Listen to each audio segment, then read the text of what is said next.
Hello, everybody. The micro is working, so it's perfect. Good afternoon. We're delighted to welcome you to E3, and I also welcome our online audience. I think we can say that it is a kind of Baltic States week at the E3, because on Monday, several of you attended the debate with Estonian intelligence community, and we debated about Estonian understanding of security environment and the spectrum of Russian threat to Europe. Today, we welcome a panel discussion with the eminent figure of Lithuania, Dalia Grybauskaitė, the former president of the Republic of Lithuania from 2009 to 2019. Mrs. Grybauskaitė, you served as finance minister for Lithuania and the European Union Commissioner for Financial Programming and Budget. And you said that you were a kind of freelancer now, and you speak extensively on energy security, transatlantic relations, geopolitical security, sustainable development, women's leadership, and gender equality. And by the way, today on our panel, you can notice we didn't really respect gender equality. And I'm happy to introduce immediately Sylvie Kaufmann, editorial director and foreign affairs columnist for the Le Monde, and regular contributor to the opinion pages of the Financial Times. Sylvia, I will give you the floor just after introductory remarks by Mrs. President. Just a second, I come back to you, Mrs. President. You have a very large and impressive experience, both of Soviet system and of independent Lithuania, and the experience in various domains. You were among the first, I think, political persons in Europe to speak clearly about Russian threat, not only from military point of view, but about the danger to be corrupted by Russia, to allow Russian political influence in our European countries, about the dependency on Russian energy. And you insisted on the construction of Klaipėda LNG terminal in 2015. That is one of the most important facilities in Lithuania that ensures the national energy security for the country that can import natural gas from all over the world. The goal was to reduce or even eliminate the energy dependency of your country on Russia. So you have a strong strategic vision, I think. And I'm not surprised that you are still popular after your two presidency mandate in Lithuania. But at the same time, you was criticized in Europe, in your own country, of course, by Russia. You said many times that you were not enough listened before the full-scale invasion. I don't know if now you have the impression to be better understood and better listened. And my last point is about your country that had presidential elections recently, last Sunday, and the president, Gitanas Nausėda, who was re-elected for the second term, this vote was marked by Russia fears, and he said that he intended to remain active in economic policy and promote military and political support for Ukraine. And he said that it was important for Lithuania to prepare the infrastructure and provide sufficient funding for universal conscription. To what kind of main challenges does the Lithuania preparing in short, mid, long terms? How do you see security threats for Europe? The question is wide, and you have all the liberty to answer in a way that you choose the most pertinent. Thank you. So that means I start. Okay, so after the Estonian gentleman, it's easier for me because we in the region think more or less the same and evaluate the threats and challenges more or less the same because we are on the border. I'm directly from the border of two Russians. We have on one side Belarus, which is practically Russian today, directly influenced by Russia, and of course, Kaliningrad region.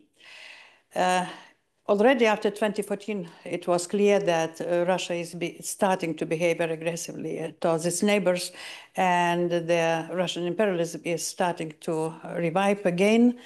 But in most cases in the West, we try to ignore the real threats, and the sanctions which have been introduced have been very, very symbolic.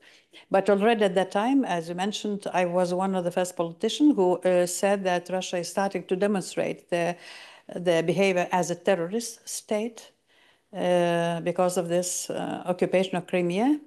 But I was criticized by my partners in the West and even inside my country. But now then I meet, for example, I often meet with Madam Clinton. She says, Dalia, I was not listening to you. You have been right.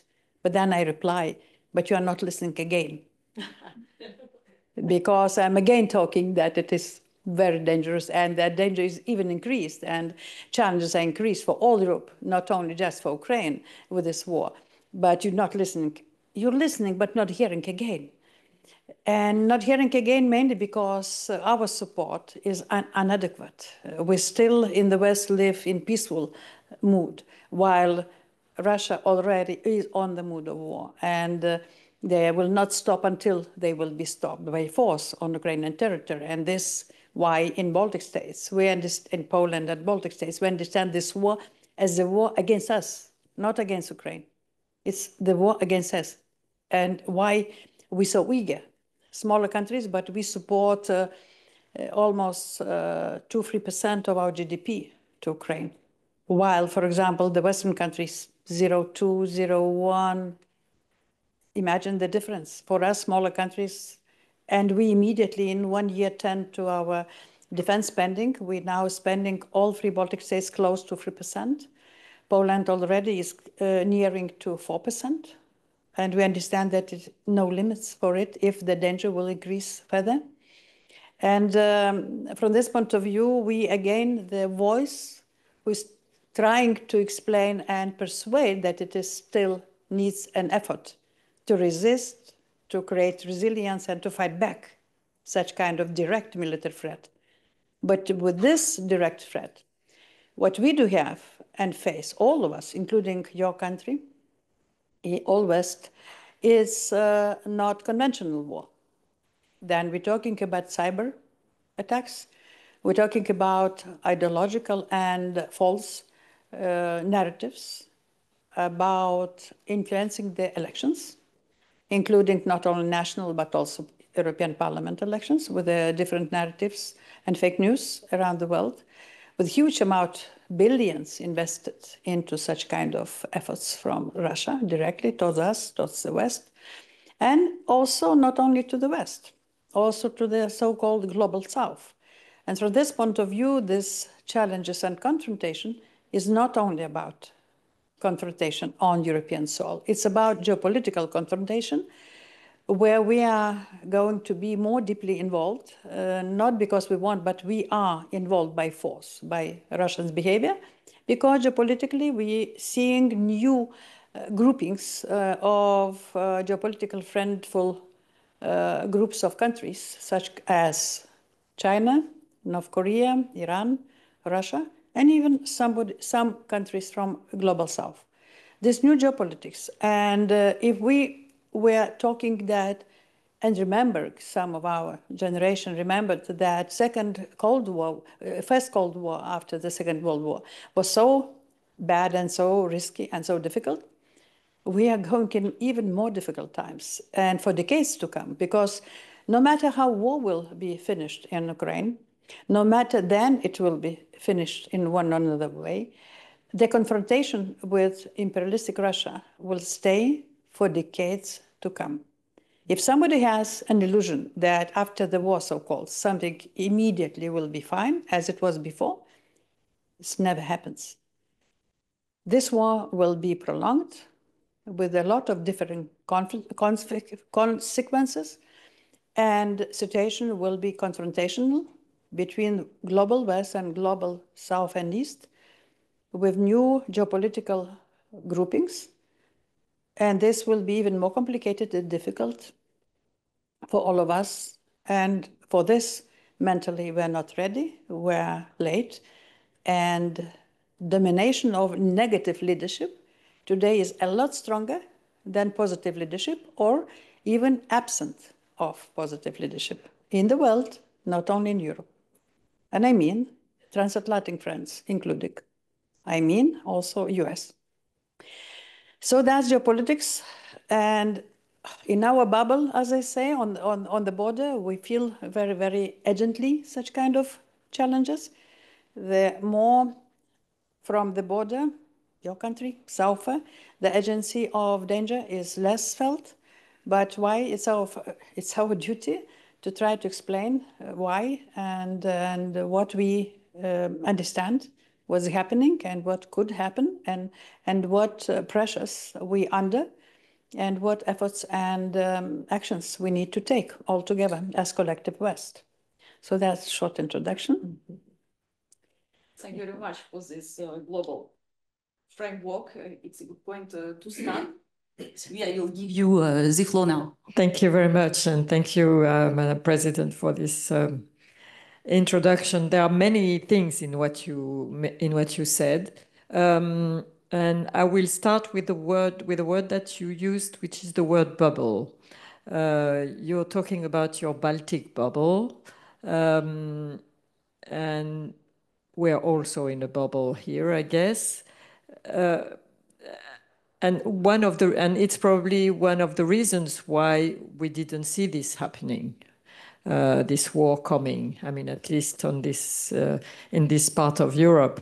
Do you see any progress in understanding each other being made? I mean, do you think we are getting closer? You mentioned that you, in your conversation with Hillary Clinton, you told her, but you're still not listening. And I think it's one of your colleagues, well, the current president of Latvia, who said that immediately after this full-scale war started, around the table at the European Council, leaders from Western Europe would tell the Baltic leaders, yes, you were right, we should have listened to you.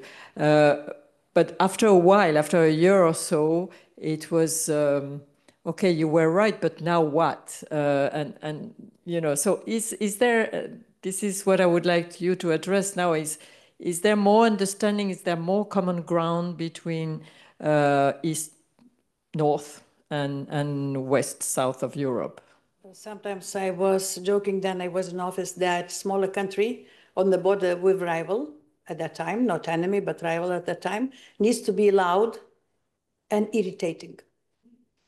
Because otherwise you will be out of the map and not listen.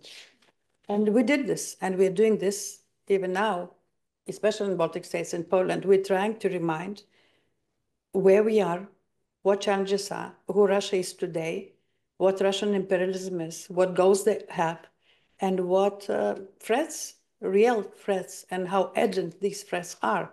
So that's our function again, as it was in 2014, to be loud, to be uncomfortable, even to be irritating, but to try to achieve our goals. I can give just an example. Then I came to office in 2009. Baltic states had no defense plans in NATO, no at all. In 2009, after we became a members in NATO in 2004, after 6 years becoming NATO members, we had no defense plans. And I, of course, was very unpleasantly surprised. Then I came to office and started to talk about it loudly. Believe me, all our partners, including Americans, tried to shut me down. Just close up. Yeah, they tried to shut me down and asked me politely not to talk. But I was not polite, and I decided to talk, and even publicly. And even because of that, I was told that they will never enter the White House in the front door, only as a tourist behind the building. And I had a huge confrontation with our partners.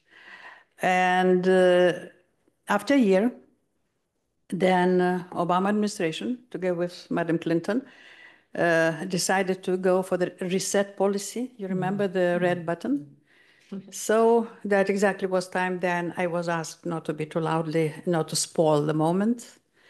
But By the Americans? by Americans, of course. But as I said, small country, if it will be silent and not fighting for its interest and its security, it will disappear from the map.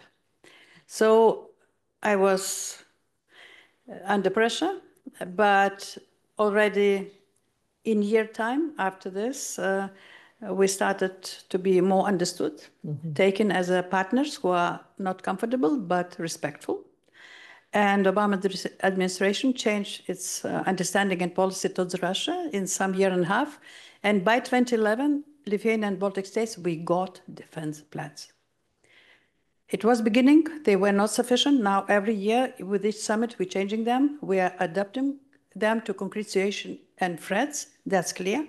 But what I want again to emphasize, that sometimes on the border from our bubble, we need to explain to our friends and partners what is necessary, what threats are, and to push them to acknowledge and to understand the situation.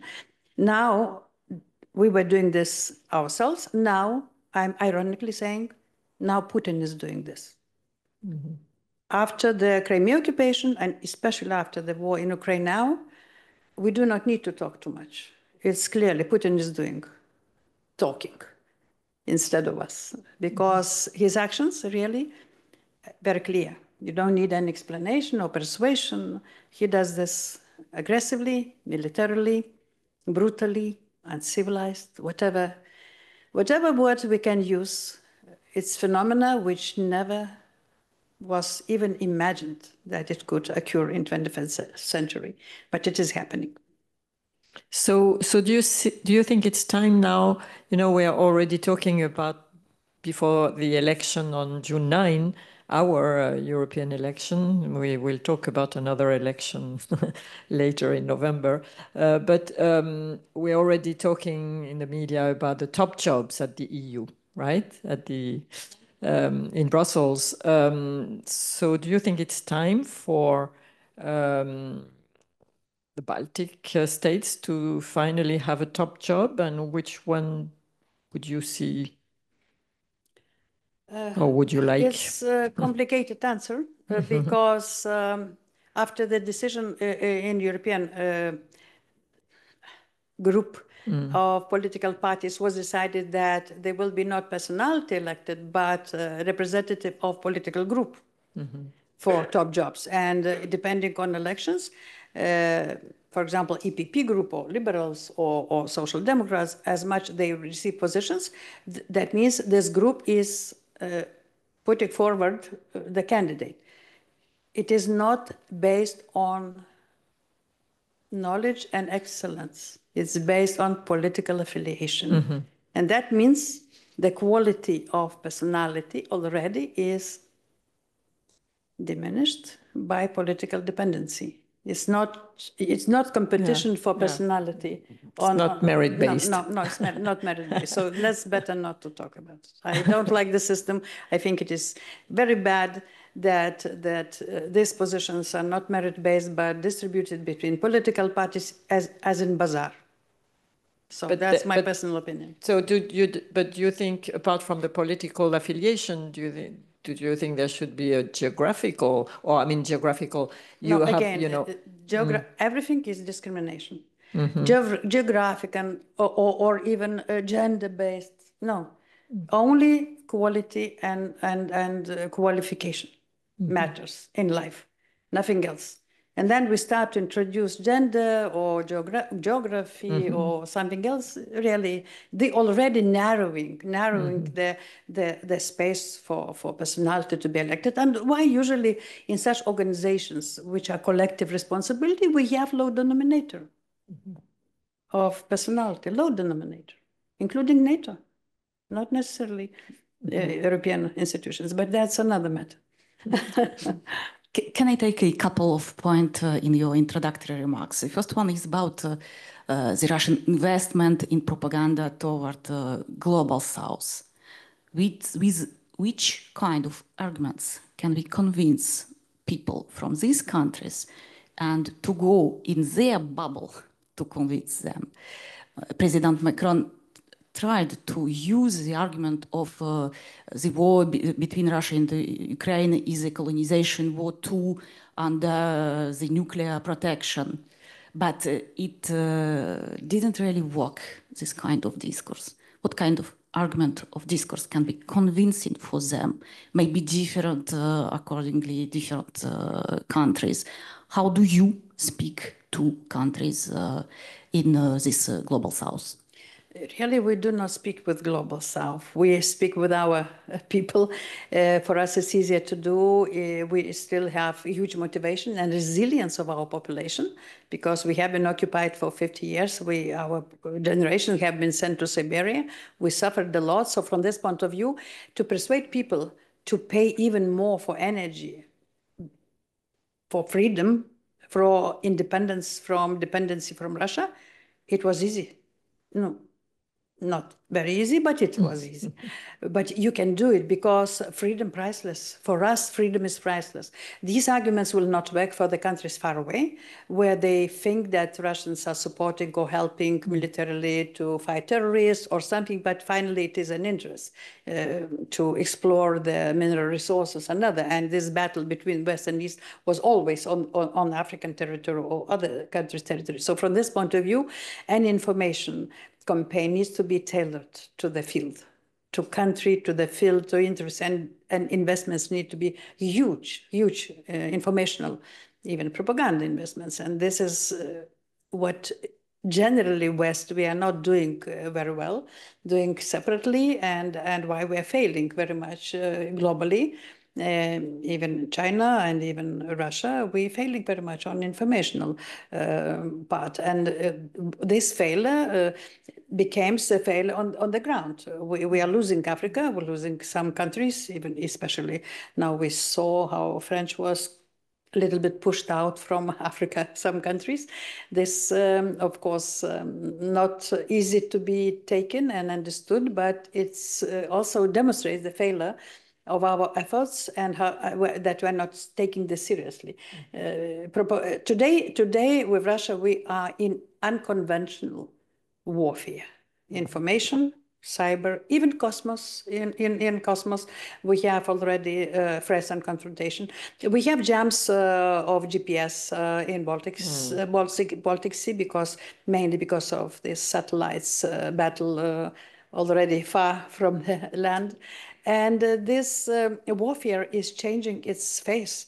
We have already saw the damage of a cable connection under the sea between Finland and other countries. So in reality, this warfare, which we are facing between West and Russia especially, and China even, is very already far gone and in very different sophisticated methods done, and we're still a little bit behind because even before the last attack against eastern Kharkiv by Russians, they were able to close working of Starlink, for all internet communication before all Starlink was cut. So they're learning how to battle our all efforts also. So from this point of view, it's not only about how rockets, how much hard equipment artillery we have on the ground. It's about how sophisticated weaponry can do, how database could be cut between the even continents, because a lot of cables are going under the oceans. And plus now another part of the battle is in the cosmos. How many satellites could be stopped or destroyed or even attacked by rival satellites. So we are in very sophisticated warfare with non-friendly European neighbors. Would you say Russia is at war with Europe? I think yes. Non-conventionally, yes. Conventionally, for now, it's only with Ukraine, but unconventionally, yes, because such interference. For example, in Lithuania, we have between 50 and 100,000 annual cyber attacks. to infrastructure, to banks, to energy companies. It is the warfare. The same with the jeopardizing, let's say, GPS communication in Estonia, in Northern Baltic Sea, where you're even stopping your planes because you're not able to fly because of the jeopardy. So then cable was also by Chinese boat cut it between Finland and Estonia. So yes, we do. We are already in some kind of warfare. So what should we do? To respond, not to complain and just to sit and be surprised. We need to respond by force, and that's what exactly you can stop such kind of aggressors. If they will be allowed to go as far as they want, and we will be only sitting and complaining and be surprised, of course, it's perfect invitation for them. And that's sometimes what I'm calling that we demonstrate weak leadership, because we're not responding, we're only complaining. Can you detail, please, what does it mean to respond with force? And in case of Ukraine, for Ukraine, what can we do? What kind of force can we use? With force, that means first we need to increase our defense spending to prepare our defense as deterrence, because until now our deterrence failed. If there will be a deterrence, Russia will never be attacking Ukraine. We were supposed to be more serious in helping Ukraine before the war and after the war started. We all the time withdrawing from confrontation. They're pushing us as far as possible. We are all the time saying, no, no, no, we're not fighting. We will not enter the territory. We will not do that. Imagine, then you have a battle with the enemy. And before the battle, you're saying everything, what you not do. What you will not do, strategically, it is a failure. That means you are failing immediately, even before starting any confrontation or the war. And that's exactly what's happening. They are in the war mood. We are living in the peaceful mood and think that we can survive for a long. No, that was exactly before Second World War. Some countries were fighting, others were thinking that the war will go somewhere far away, through your head and not touching you. So that's exactly the history is repeat itself, and we are again not learning the examples of history. So enforcing ourselves, responding forcefully, including with informational debunking and the cybersecurity. We in Baltic states, we pushed after 2014 to create cybersecurity task force in NATO, and in European Union, the informational debunking force. That is done, but of course it's not massive and so huge investments as Russia does. For them, it is just a matter of warfare, one of the hybrid wars, including we had on Baltic borders and Poland 2 years ago, the hybrid warfare where migration was weaponized and was used against us. Now it is done for now in Poland again, repeats itself, because they want to influence national politics, especially before elections, with flows of migration, forceful flows through the border. It is done, and in some countries it is very much influences our elections. So to disturb, to destroy peace, to disturb political governance, all these kind of methods are used, and we need to understand it and treat it as a warfare and react appropriately, and not just to complain, to be surprised, and to say, why, what they're doing. We know what they're doing, and we need to kick back. They understand the force, they understand strong response, and how they are only be reacting. If we are not doing this, they will push. Finally, we will have conventional situation, not only in Ukraine, but on our territory. Sorry, and the second point that I would like to take in your introductory remarks is about the lack of global political leadership. And is it maybe an inherent characteristic of democracy, not strong leaders, but the continuity of institutions? And can we change this lack of global political leadership? And the other part of my question is how the political leadership, the global political leadership, can change after the European and parliamentary elections, and especially after the American elections in November.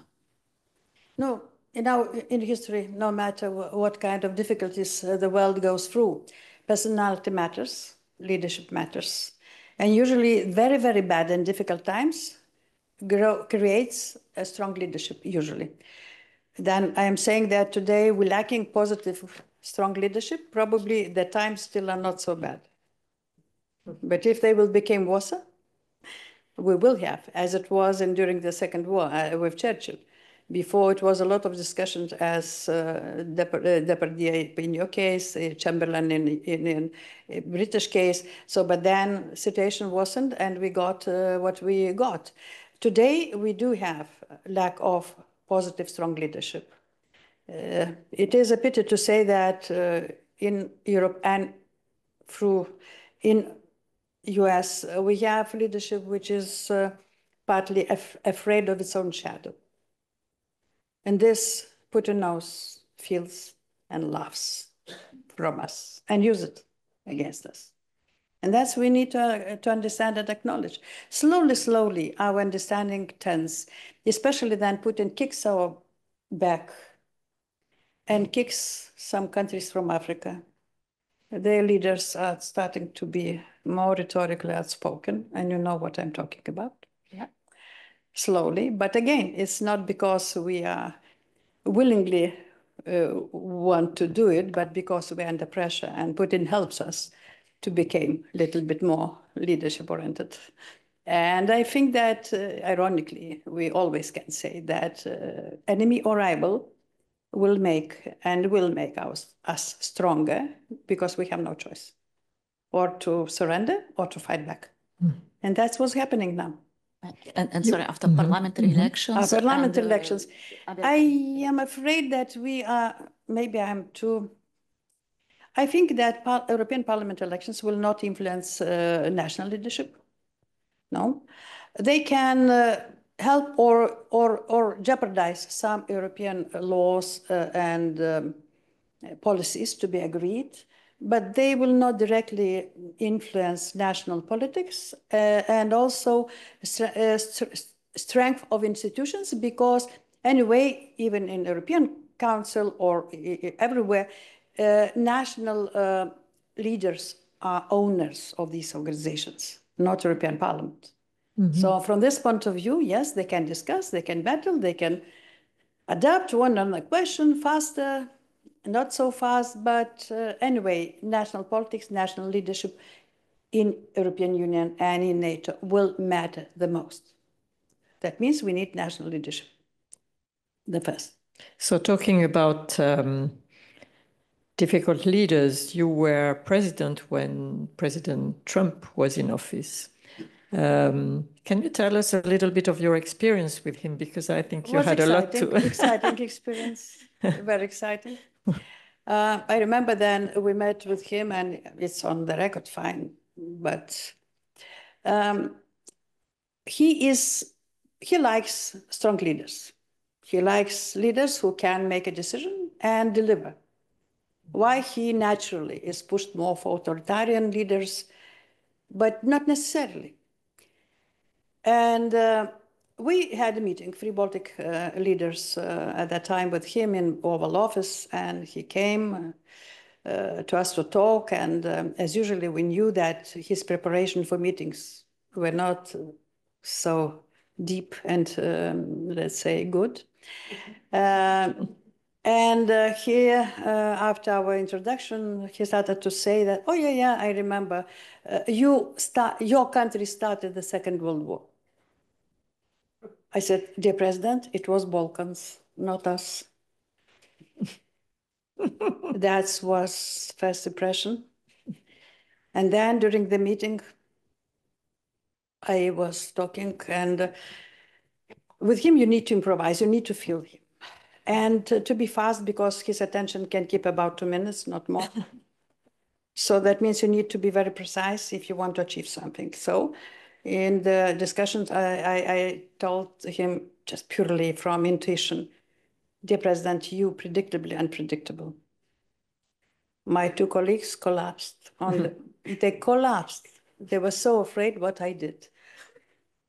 But President Trump was so happy.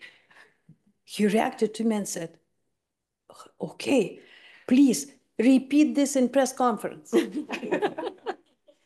I did this. So what I want to say, I had very good contact with him.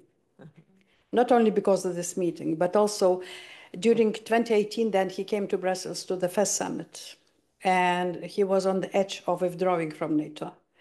For him, that European countries were not mostly paying 2% of GDP for defense was very painful, especially he was critical towards Germany at that time. But together with Dutch Prime Minister, we were able to persuade him, and we had information that after he became a president in 2 years, we already spent about 35 billion more for defense, all NATO. Mainly because of this pressure. And we tried to persuade him and give him this argument that he's capable to go out and say, okay, yes, because of my pressure, 35 billion, that's the job we needed. So we tend his mood a little bit differently, and he practically grabbed this idea. And we realized that, yes, he has ideas, he has pressure, but you can manage. But for that, you need 2 minutes and be all the time close. Yeah. Okay, just I'm ironizing a little bit because serious things, you cannot talk very seriously. But of course, if he will be elected, it's second term, and it's under such battles of legal battles he is under. We do not know, as I said, he's unpredictable. And from this point of view, he's unpredictable to friends, to himself, and to enemies. The same Russia. To enemies. To enemies, the same Russia. Putin cannot have 100% of guarantees that he will be positive to him. And it very much depends on who will be prevailing on the ground in Ukraine. For example, he will lean for the winner. If at that moment, Ukraine will be in better shape and position on the battleground, and this is in our hands as West support, he will lean towards Ukraine. If Russia will prevail, there is huge chances that he will support more Russia than Ukraine. So that's why it is important to know and to prepare for unpredictability, which could occur very much. Thank you very much. I would like to come back to Ukrainian war. But just before, a little remark, because people that are following us online, you can ask question. I can see your question on the chat. So it's not a problem. We will take questions from the audience offline and online at the end. So I would like to go back to Ukraine. What scenario do you see this summer? Is it a critical point this summer? And how, in your view, this war can be end? And do you feel a fear for your own country? Can Putin invade your country?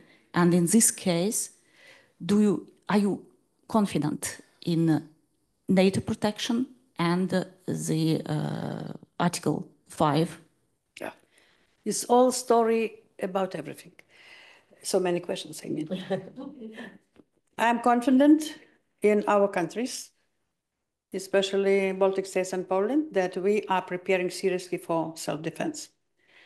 I'm confident that we will not let Russians easily to disturb us. I'm confident that Baltic states and Poland, we will be supporting to the end to Ukraine, no matter how it will go. And this is the largest deterrence, political commitment and support of people. It's the largest deterrence to any occupier. Putin partly did a mistake because he thought Ukrainians will not defend themselves so harshly. That was a mistake for any intruder. You can take some territory, but you will never conquer and never keep it for long. That's again the message for any intruder. Here I am confident. How war will go, nobody can say. We all from, as I'm calling, SOFA generals from SOFA. We can discuss and speculate whatever we want, but the wars usually go up and down, and you never know then they finish. We had 2 world wars which went from 4, 5, and 6 almost years, and they were so changing their dynamics and outcomes. What is very important, then we're discussing win or lose or whatever, to stop terror and aggressor in Europe and against its neighbors, to stop, to push it back. Nobody's talking about destroying enemy or destroying somebody's other's territory or people. Not allow terror and destruction on our soil. Protecting our borders based on rules of security we agreed after already bloody Second World War. And this the main goal. How it will go, as I said, I don't want to speculate today, and this year it is difficult. We failed in the West to support Ukraine on time and appropriately. Today, Ukraine still lacks air defense. The main goal, at least for nearest months, is air defense, because only Kiev is protected. The rest of territory is practically open. And still, even with long-range missiles we're providing to Ukraine, there is a lot of limitation from some countries, including from US, not to shoot further than 200 or 300 kilometers. So that means we are providing weapons, but we tightening Ukrainians' hands behind the body and not allowing them to fight in full capacity. So what that means, practically it's our fault, the Western fault, that we provided not on time. We provided not appropriate and sufficient defense. I'm not saying attack or just or offense, purely defense and protective equipment for Ukrainians. And more than 2 years, we allowing Russians to destroy Ukrainian territory, people and infrastructure and country. The same way then they did this in Syria and other countries, they're flattering country. So why NATO also, after this was started and they saw how Russians are fighting, very rapidly changed defense plans. Because in the very beginning, defense plans were being, we probably could withdraw a little bit and then retake territory. After Ukraine war, it appears that there will be nothing to retake. You cannot withdraw. So why? The concept changed. And now all defense plans are prepared to defending NATO territory from the first inch, immediately.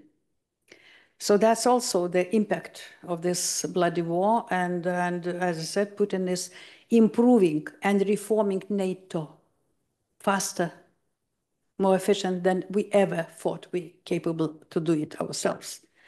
So while I'm not very sound optimistic, but I think I sound realistic, because what is important to evaluate situation very realistically, to be able to respond appropriately and to stop the threat in advance, not after it is late.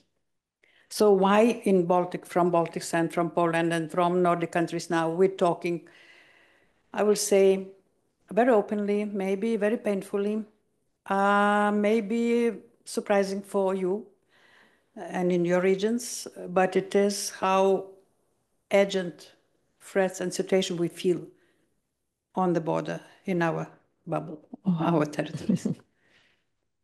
But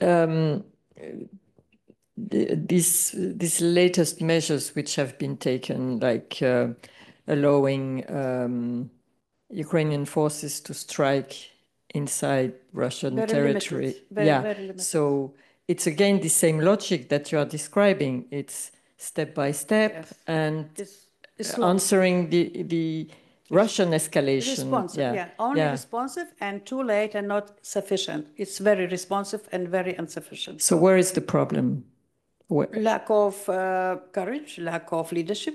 Mm-hmm. But I mean, some countries are more leading or more determined than others. on Is the that a board- problem yeah. also? I mean, I'm talking, On the border, you talking feel about the direct- US also, the Yeah, United on the States. border, you feel direct threat. It is even, I can call for Baltic states and it is existential threat. And we took Ukraine and war as the war against us. So why we're acting so in that way? We can look into US during Second World War. For 2 years, they were thinking it's not the war which they are supposed to engage and not their business. Europe needs to take care. And only after 2.5 years, they started to be more serious, and Second Front was open. Exactly now you have celebrations in France of this. So, but it took time. And now this isolationist mood in society of US also we feel.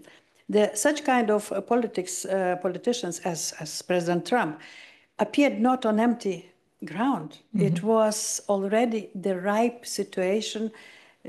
People were divided, more thinking not globally, but more closing themselves again inside US, that the interest is mainly more local, less geopolitical, and less willing to take global responsibility for a lot of things. So the problem is not Trump, it's America. Everywhere it is, the leaders are born objectively and subjectively. Objective reasons supposed to be in place, and personality needs to be adequate. Always these things need to be matched. You were the commissioner for European Commissioner for Financial Programming and Budget. We insisted mainly on lack of political leadership. But do you see financial problems too in Europe to finance the military budget?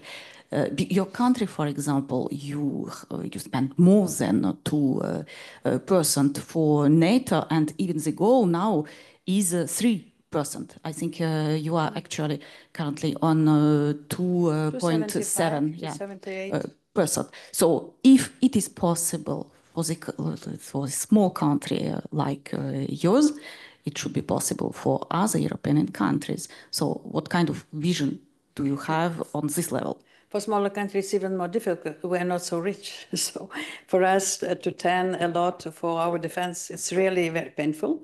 Our support to Ukraine, we are in the first 5 Baltic states, Norway, Poland. We're supporting Ukraine in percentage from GDP, while, for example, Germany or France and others are 0 something. But it's not about European budget. It goes purely from national budget. And it's not about even NATO. It's about how we understand our necessity to invest into defense. For some countries, larger ones, if you're starting from 0.5 or 1%, you need to invest even more, as, for example, Germany is doing. And it's still not enough. It's still not 2%. And it will be a problem if Trump will become again. So this attacks and criticism towards NATO countries will be again. So necessity to return for self assurance on defense for European continent in general, it is important and it is actual, and we will be under pressure to be serious and to restore our defense capacities, or in some cases to build defense capacities, and not only conventional but unconventional, plus cosmos, plus seas, Arctic. Everything now goes into the same package for the investment into our defense, because everywhere we are challenged, everywhere.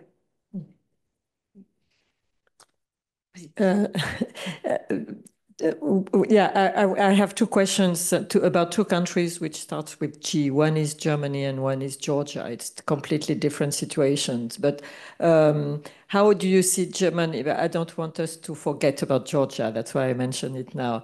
But Germany, following up on your assessment of Western countries, how do you see Germany evolving? A lot of your colleagues in the Baltic, in the East and in the North think that it's going too slow, that Germany hasn't really made, though it's massively helping Ukraine and spending a lot of money, but that it hasn't made the mental step about Russia. What is your assessment? From my point of view, Germany did already a lot. I remember 2016, then I was on official visit to Germany, and exactly after Crimea occupation, and we were thinking how to persuade Germany, for example, to take forward presence in one of the Baltic states. And I talked with Chancellor at that time, and with President Gauck at that time, and we very much agreed that it is time for Germany to return back for East Europe and to take responsibility for European defense. But during the meeting, I can say that a little bit publicly. It was Social Democrats in Foreign Ministry. And she asked me not to talk around the table about it. We did this eye to eye.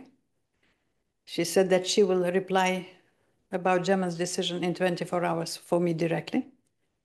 And she talked with her party, with the defense minister at that time, von der Leyen, and she replied to me in 24 hours that they will come without consulting at that time the Social Democrat foreign minister, who is today president. So how it happens? It takes leadership and responsibility. And now we already coming to brigade in Lithuania from Germany. It became normal. It's increasing rapidly as, as a snowball, but first steps were very difficult, but it takes leadership to do it. But it is possible. But there's no such leadership now. How to say?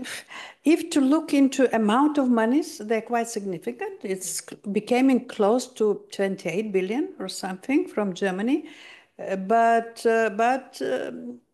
rhetorically, leadership is, let's say, not exactly we would like to see, but potential in Germany is very huge. And now they're building also in our country their factory for ammunition, and in Poland also. So they're improving fast. But, if you're starting from very low level, it's very difficult. And politically, it was very difficult. Ukrainian war kicked us all very seriously. It's not just waking up. They kicked us. They didn't allow us for discussion, and they didn't give us time. So I think the war will be prolonged, that's clear. And the more the war will go, the more we will understand, the more efforts we will give to our self-defense improvement. Yeah, and Georgia, sometimes I wondered if that reminds you what's happening now, if it reminds you of the situation you were in 2013 with President Yanukovych, and this refusal to sign the association agreement. You were chairing the EU at that time, I think, yes. And so what do you think is happening in Georgia? Is it Russia orchestrating all this? And what should the EU do? How should it react?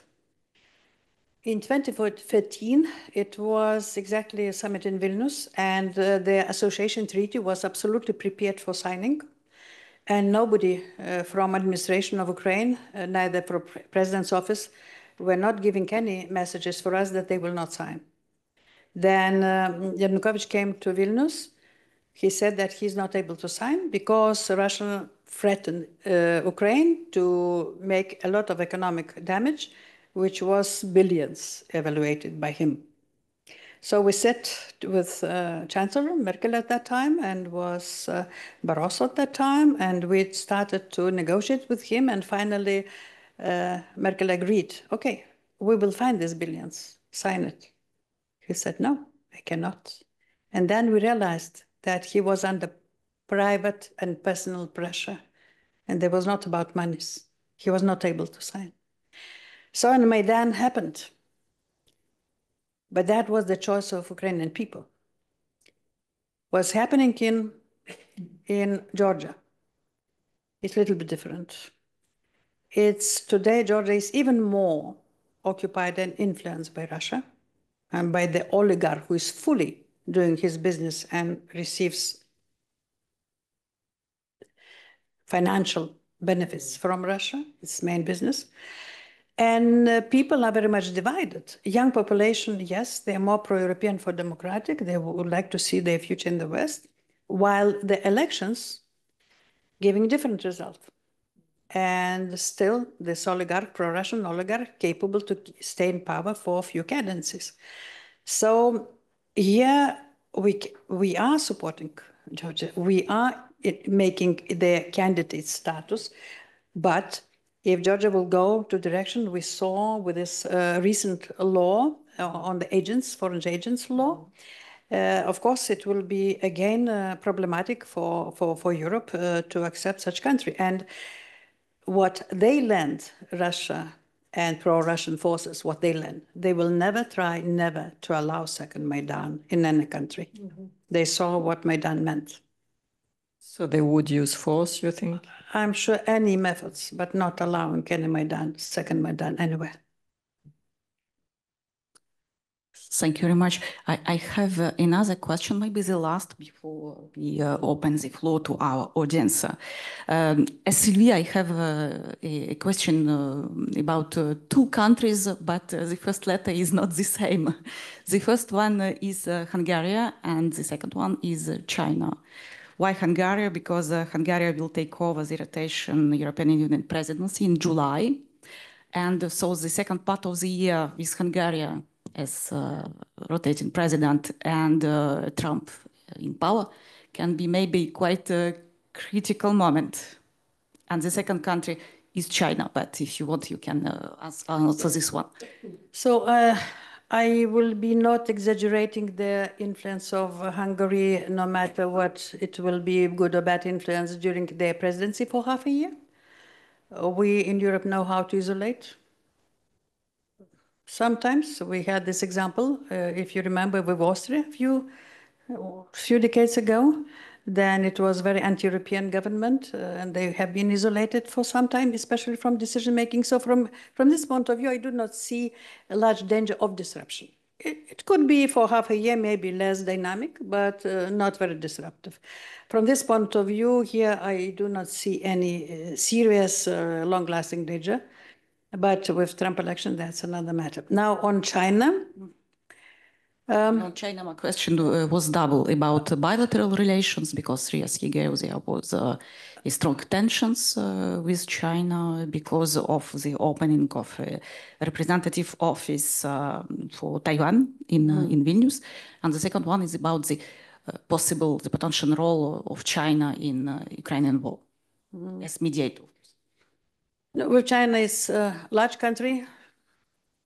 They see themselves as an ocean where they have strategic patience to wait, no matter what will happen.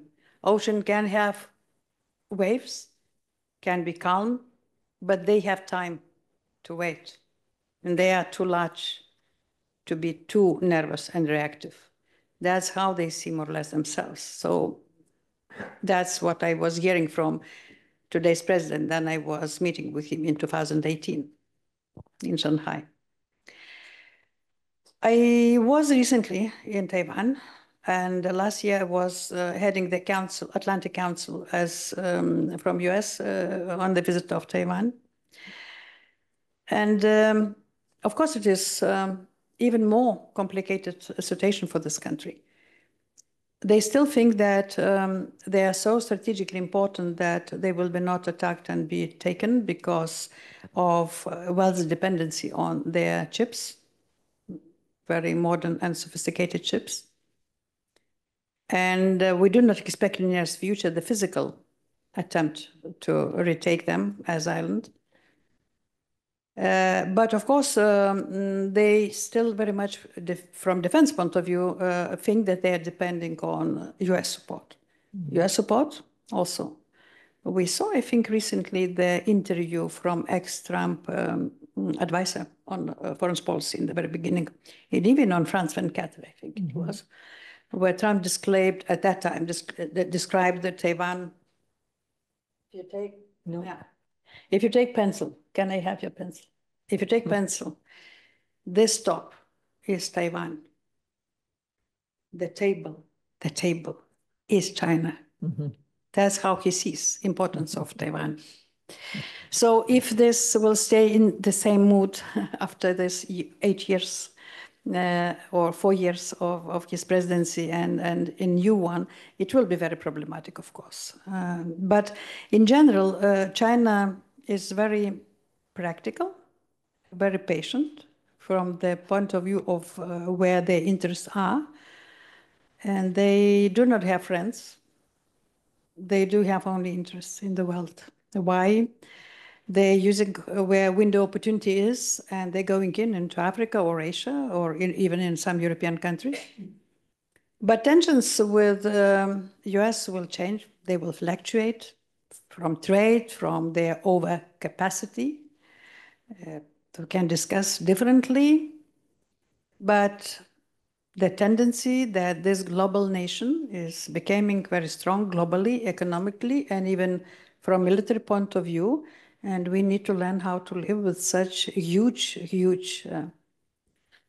potential and how to adapt to it.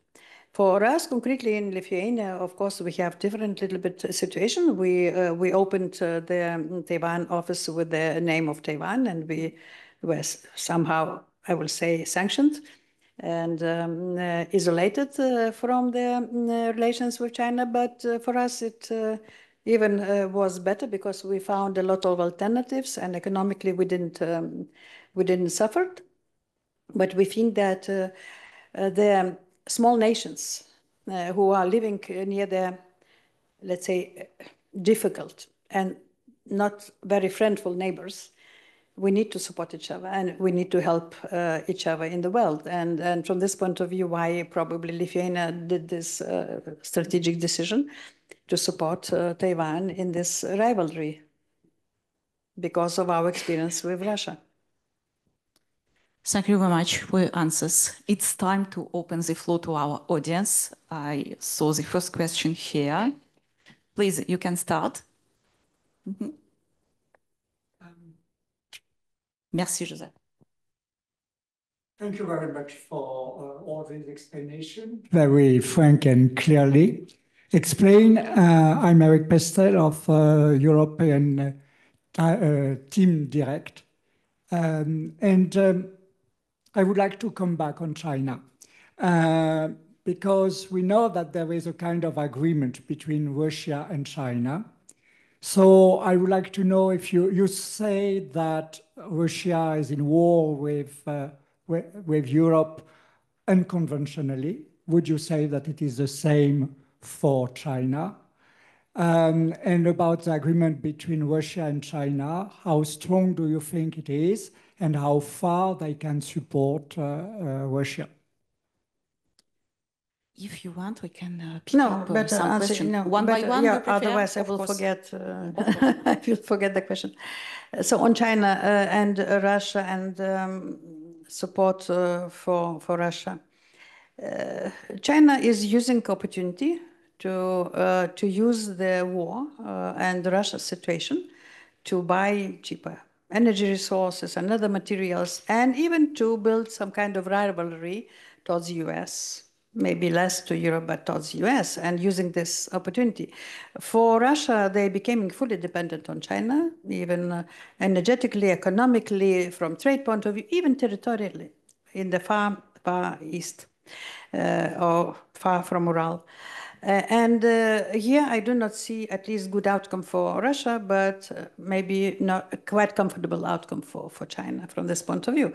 For us, it is important at least to somehow to try to keep China from open military support, while they are looking in shadow way, allowing some companies to do it anyway. We know it. But that's, again, it's our problem also, because we're still not able to impose sanctions globally.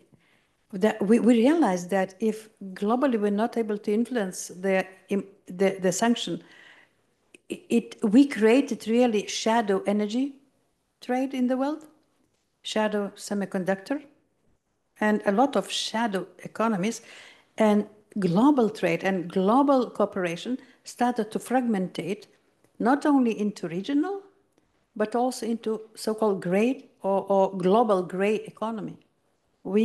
During the war, this global gray economy started to mount and to grow very rapidly. And it's not only because we do not know only how to do it, but sometimes we look in too easily, and we still have some countries' interest for this gray economy to exist. And it's a pity to see sometimes, for example, where the floating boat without any marks on its near the Greece, refilling the oil from one tanker to another, and you know that it is from shadow fleet. And still it's close to our border, even in Europe. So political will and irresponsible behavior, and plus economic interest still, while we are declaring and doing this, but still we are not in full enforcement of the sanctions. Why? They're working only partially. Thank you. There was a question here, and then the man with the computer. The person, yeah. Okay. So Denis Verret, Vice President of Eurodefense France. Mrs. President, I have a question about your opinion on the reinforcement of the European pillar of the alliance. Is it a necessity? What is the feasibility? It is necessity and visibility. It is possible. If before the war, even during my cadency, I was asked about it, I was saying, no, don't rush. We don't need to duplicate Americans. But now, the more and more, because of objective risks and threats, and especially after the war, we realized we cannot count only on Americans only. We need to think, because the war, firstly, it's in Europe, and then against all the West in general. So why? The first responsibility is on our shoulder, and we need to invest not only nationally more, but also to have European pillar, where it's up to us, purely up to us politically, to agree how much we will devote to it. Because now European budget is about 1%, a little bit more. Sometimes we're doing this a little bit, so with some funds outside the budget. De facto, we have more than 1%, but not showing it. It's difficult to discuss national sometimes. We have a lot of creative accounting and tricks about it. Let's not have the tricks. Let's publicly and openly say we need that and that, for example, amount on European budget devoted to general protection. And that's only political will. We don't need any treaty changes for it. It's political agreement between the member states on that. Yes, we need, and I think with this war, it will be more and more visible and understandable that we need this to make very seriously investments, even on European budget. Not only for research, for general development. Thank you very much. There will be this third question from this part of audience, and then I will switch to Tornike on this part. Alexandre Deneblé. Yes, thank you. Introduce yourself. Mrs. President, my question is about the opinion which had been given by former negotiators of the end of the Cold War.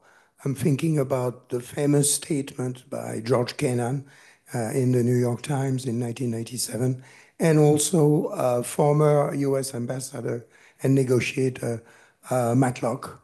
And both had said that NATO expansion would provoke the worst results. Exactly what we are witnessing now. I mean, aggressive, militaristic Russia. So what would be the answer to the forecast they had made, saying that if we were planning to expand NATO, we would get a militaristic, hostile Russia? And the following would be, how do you explain that Russia did not react to the fact that the Baltic states were able to join NATO? But Russia had been very clear, as we know, Putin in 2007 at the Munich conference saying that Ukraine was a red line. So, I mean, I would like to have your opinion. Okay, you're talking about Ukraine's involvement in NATO. It's not about just general enlargement. Historic changes usually occur then window opportunity appears politically, historically, economically, then one country weakens, another increases, and so on. So in reality, NATO after the last enlargement became some sleepy beauty. Not really organization for defense, but more for club of tea of discussions. Putin made this organization again. revived it again after the Crimea occupation, then after Georgia, and then now. And we became again defense organization. But I'm sure that nobody can dictate to us what we need to do and how to provide our own security. For us, Ukraine today, one of the largest countries in Europe, and with this army and with this experience, is the strongest army in Europe. No Western country today can fight the way and commitment Ukrainians are fighting. No. Such experience, just capabilities, and to have Ukraine on our side is huge, huge improvement of our defense. To be afraid of red lines, we also can have red lines. Why we do not have red lines, and Putin all the time pushes our so-called red lines, because we do not have them really, strong ones. And he creates red lines where he wants and arguments where he wants. It's not about this.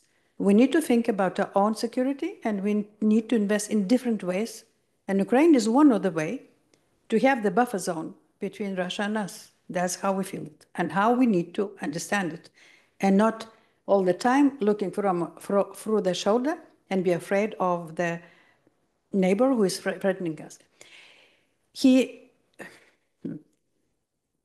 Maybe a bad example, but the dog then is barking on you, he feels that you're afraid.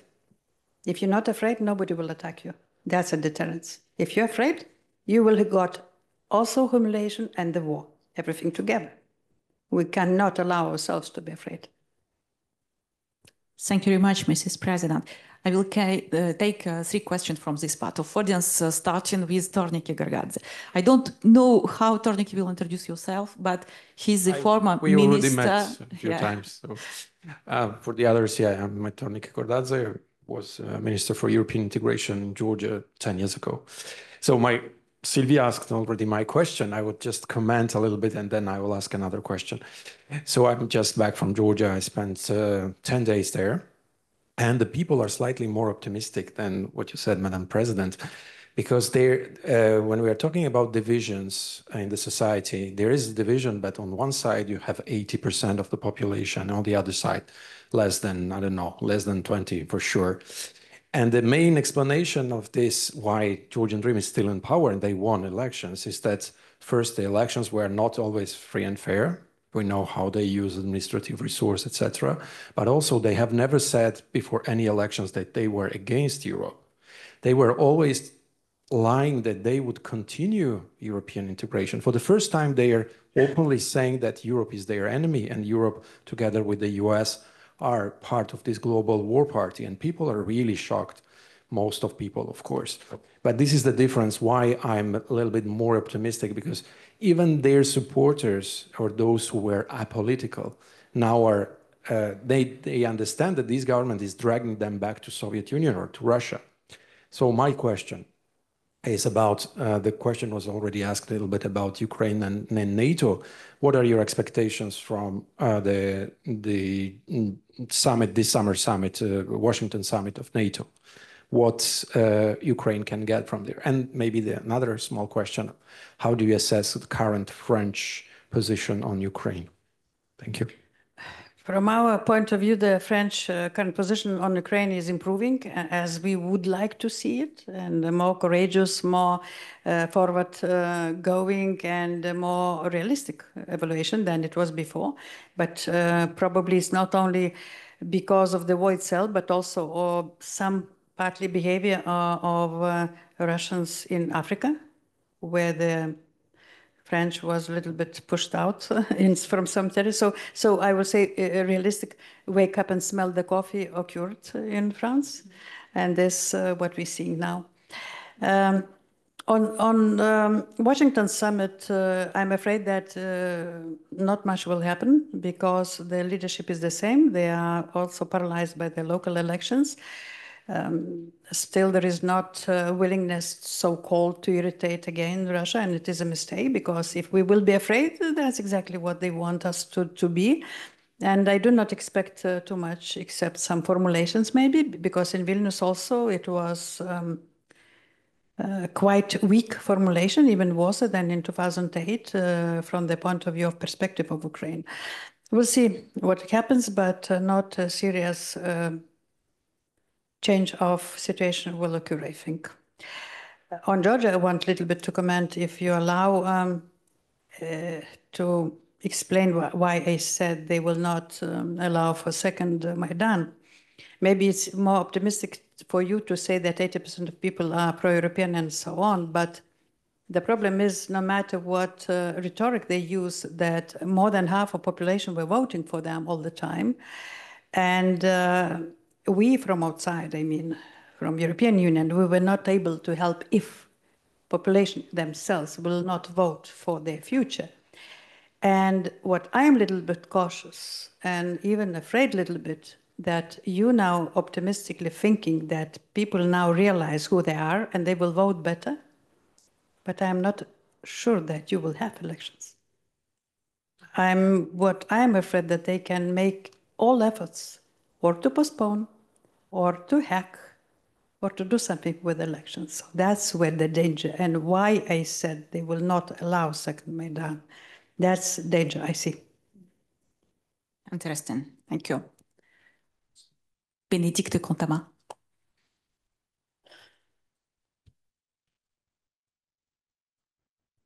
Bénédicte Cantama, French Ministry of Foreign Affairs. Thank you very much, Mrs. President, for your presentation. It strikes me that Baltic officials never seem to mention the fear of nuclear escalation. How do you explain this? Is it because you have more immediate worries, or do you just not believe in Russian threats? I think that immediate conflict, unconventional, could be even more dangerous than nuclear. For example, the destroyment of database, GPS, cables of information. You can paralyze countries even without that. So from this point of view, for us, we think the nuclear will be very, very last resort. And if it will be very tactical on small territory. They do have a lot of tools without it. And this is why we're talking that this danger is even more we're facing this every day, and it's increasingly large, including in the cosmos already with satellites. We think the so-called the killers of other satellites. Russians put it already, satellite killers. They can be engaged immediately to paralyze all communication in the world. So we do see a lot of non-conventional modern warfare, which is just nuclear. I even think it is outdated and very risky to Russia also to use. It is more sophisticated, more influential, and not so visible. It's not easy to recognize immediately. These are more efficient, and you can hide behind them still for some time. So why are we talking mainly about non-conventional hybrid warfare today as more dangerous and as more immediate threat? Thank you. The last third question from this part of audience.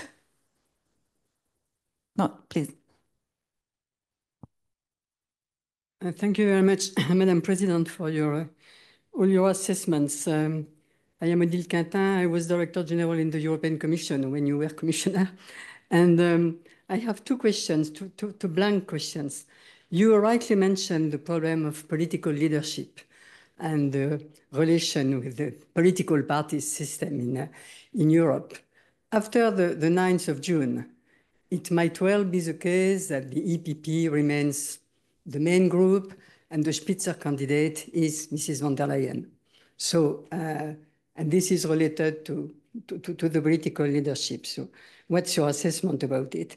And the second thing is about the European pillar on defense, and it's related to the leadership.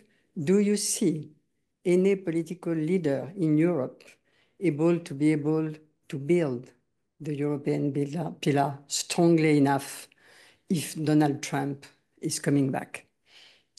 On the first, if APP will be the largest group, together with Social Democrats and maybe Liberals still, central parties, can support the EPP candidate as von der Leyen. It will be fine. But again, I want to say that even no matter how good she is, the ownership of European Union is in the hands of national leaders. And in the Council, they're deciding the final decisions. Plus, they are asking Commission to implement their decisions. So in reality, Commission is government implementer. Yes, they can propose policies, but finally, anyway, policies supposed to be supported by governments. So from this point of view, yes, she is good. She will be very good in such environment. But anyway, the boss of her, even the boss of Commission President, is the national countries and member states. On the pillar, if the war will go and if more danger we will have, we will be under pressure to think also together, not only nationally what we can do, because a lot of things, especially if it takes research, the more general investments, needs to be on European level. And especially after if we will have, let's say, unpredictable president overseas, it is clear that we will need to invest more. And it's only purely a political decision of member states without any change of treaty, because we do have a lot of common policies, even out of treaty. In treaties, we have only regional and agriculture. That's it. The rest, what we agreed on health, during pandemic, on education or whatever, it's up to us to negotiate and to have an agreement. So if war will go and deepen, it is clear that there will be, we need 2 or 3 leaders to start, and then everybody will follow. So I'm sure that the situation will worsen. If it will worsen, the leadership for more defense spending on European level will occur. That's clear. Thank you very much. If you agree, I propose to take some question from our audience online. François Dupont from Naval Group asks, if, according to you, the Russian imperialist agenda was in the agenda of Mr. Putin's regime from his arrival in power in 2000 or emerged progressively after, say, 2005? You know, I think it emerged because he was growing with his imperialism together with environment, circumstances, and inventing himself. Because I met him in 2010, in beginning of 2010. It was a very difficult conversation. And after this conversation, I realized that Lithuania needs to cut energy dependency from Russia fully, because energy was used as a tool of influence and corrupting political system in all countries, including in our. And I went for it, and we built it LNG terminal, and we cut it gas from Atoll from our country from 2015. And it was clear that with small, especially countries, ex-Soviet countries, he was trying to, you know, persuade you, pushing you to kneel in front of him, to kneel. He was reading from the list request what Lithuania is supposed to do. For me, President, I was 6 months in office. He was reading me the list. My reaction, you know, not to build this, not to have that, to take out from arbitrage the discussions about the energy Gazprom behavior. So I was listening, and then Sat says, I'm very sorry, but I cannot do it. And I said, and figures you use are wrong, because he was saying that we're depending on Russia, 30% of our economy or whatever. It was re-export from the West via our territory. We were trading with Russia about 5% from national products. So I tried to explain him, and he was not used at all to such kind of reaction. He used twice bad words in Russian, which I took as offense, and I had choice, or to stand up and get out, and I started to tease him. That was it. He lost. He didn't know how to react. And I had no choice, because I was not able to give in anything what he was requesting. There was any respect for the neighbor, From his point of view, it was fully you need to surrender and kneel or you enemy. That was the choice. I took the choice. And why we now independent energetically fully, even before all European Union did during the energy crisis, the recent one. So I said, Putin helped us to understand, to be faster, to reform. So you just need to use the challenge for your own profit and good. You are the demonstration how the strong leadership can work. Another question from our audience online, from Brussels, Philippe Ziegert. It would be very interesting to know what options there are with regard to a continental security architecture after the war. What kind of situation, arrangement, institutional setup should Europeans aim for the mid and long term? It's always, you need to react proactively to any challenges, and immediate, probably security infrastructure is to create a defense and deterrence capabilities in Europe, investments, revival all defense industries, research. But of course, in long term, everything depends very much on the situation, how the war will evolve and finally will be finished sooner or later, but it takes longer. And today to predict concrete institutional arrangements, it's very difficult. I know that you're in a hurry now and want to leave. So let's not speculate for long term. Let's fight and do whatever is necessary today, at least, and tomorrow. Okay, I know that you... Sylvie, if you have to go, you can go, but we have just the last question, two questions, but in the reality it's the same. What do you think of President Macron's proposal to send group troops to help Ukraine? Could Europe find common ground to send soldiers together? And the last question is exactly on the same topic. Can you comment the debate in France regarding sending troops to Ukraine? I think it is not yet about troops. It's more about the training troops or some kind of, we call instructors. That's at least for now. That's if Ukrainians feel that it is necessary to do, and it will be done better on their own territory than we are doing today outside Ukraine. That's up to Ukrainians and us to decide. But what is important that today Ukraine and the first needs the air defense, the first, not troops, but air defense, because only Kiev is protected. The rest is open. And that's what is absolutely emerging and necessary for today. Troops, not troops, but today we call it instructors of training. Sometimes we already joking in our countries that we need to learn from Ukrainians also, not only to train them, because they do have already large experience to fight such brutal type of war. And it is both way training probably occurring. Mrs. President, sorry for this noise. It's time to finish. They were given, it is 4 o'clock and started to work. People are working, so. We have a very special ring at the free. Thank you so much for this very, very interesting, very stimulating discussion. As you said, not very optimistic, but realistic. Thank you, and come back when you want. With a victory together. Okay.